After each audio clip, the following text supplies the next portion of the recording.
Good morning, and thank you very much for coming to Toronto Police Headquarters. Today I'd like to introduce to you Chief Mark Saunders, who will be updating us on the conclusion of gun amnesty program. Chief?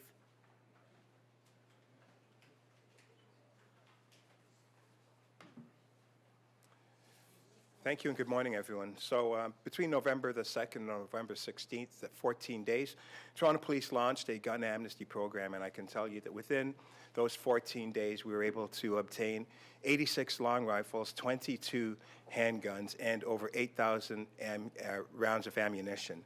That's a significant amount of weaponry and ammunition when you look at the fact that it was only over a 14-day process.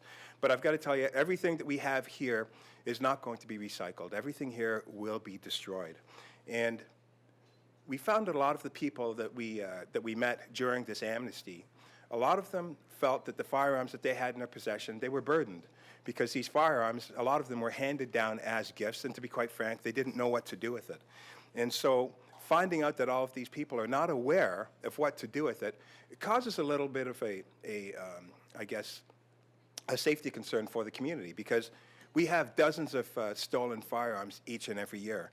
And so what we are glad is that we were able to have this amnesty program. It was a successful program, and the fact that our communities are safer. We know that when we have amnesty programs, it does help enhance community safety, and this is another program that did just that. Now we have well over 100 firearms that will not be able to be put in an opportunity in an innocuous way, in an innocent way, where someone can accidentally get shot, or in a criminal-minded way, where if someone were to break in and steal some of these firearms, we know that these firearms will be used for criminal intent. So I'm glad that this program was as successful as it was, and also it's also a good reminder to those people that do legally possess firearms.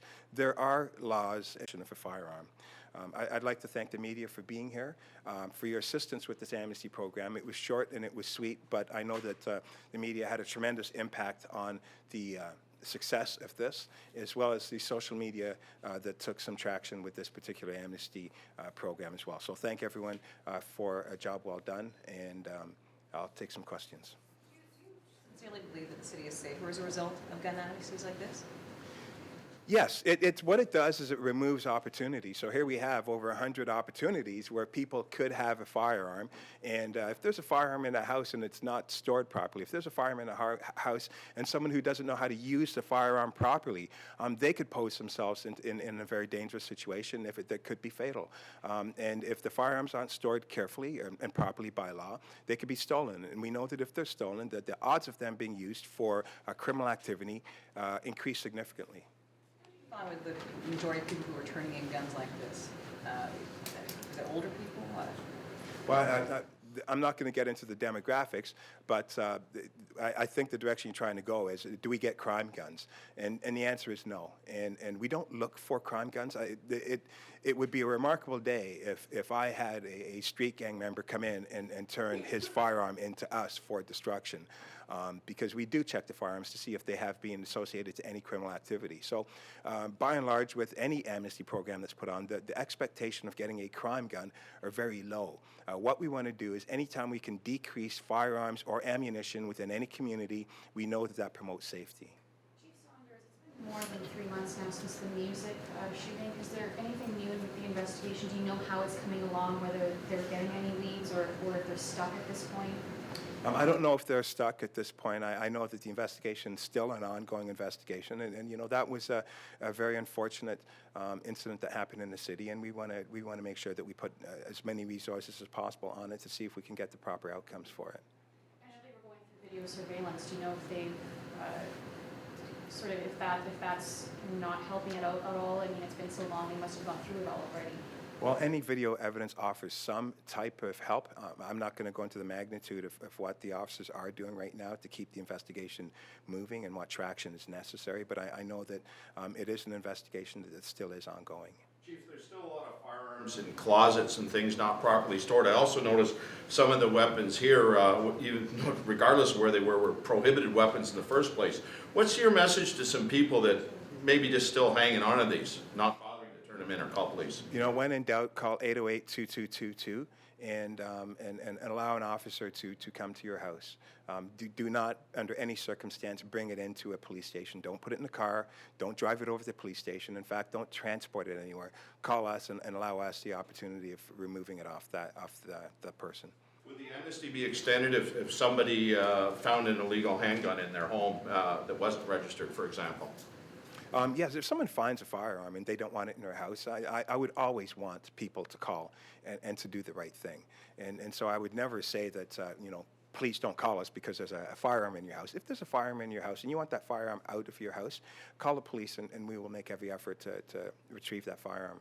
Have you ever given any consideration to making this amnesty an anonymous donation, not a donation, but anonymous, so that people won't get traced? Because I mean, you said you're not going to get crime guns, and it's because people, I think, are worried that they'll get traced back to crime. So have you ever given any thought to making it anonymous?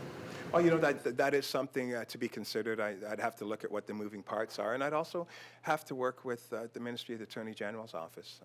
If a person is in possession of a firearm and knowingly knows that firearm has been involved in any type of criminal event, then there are certain promises that can and cannot be made. So there is no home free.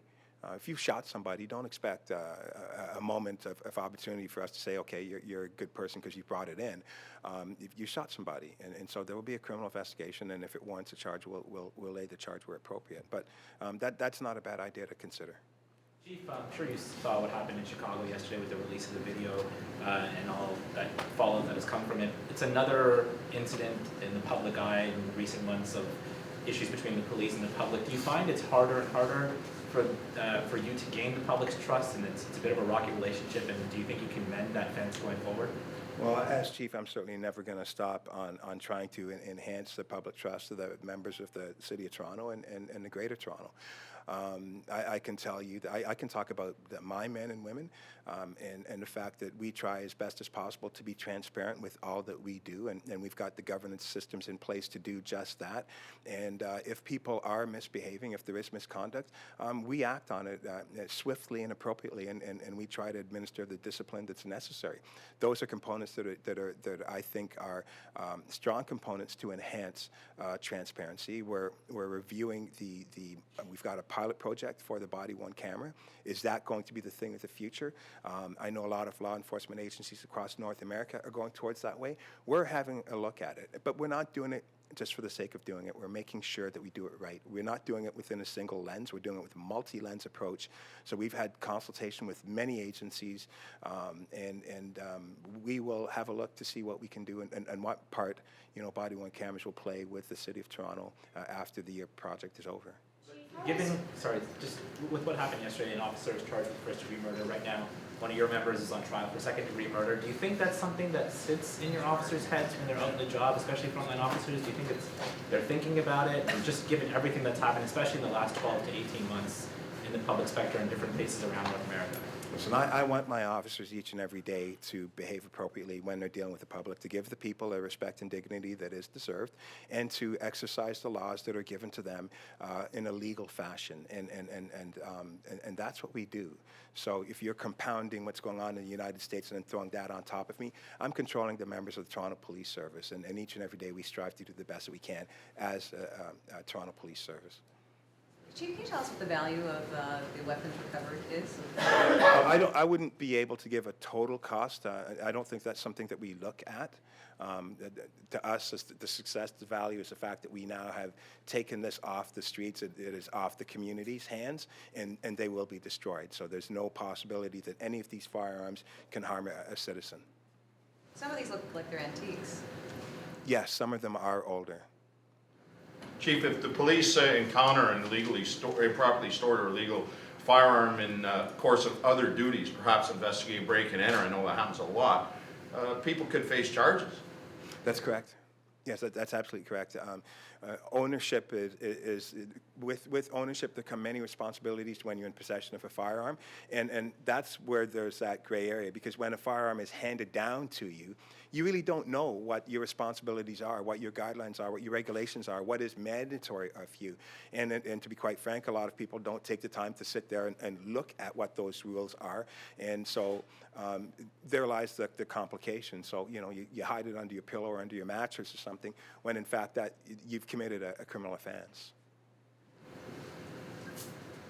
Are there any other questions? Okay, great. Thank you very much.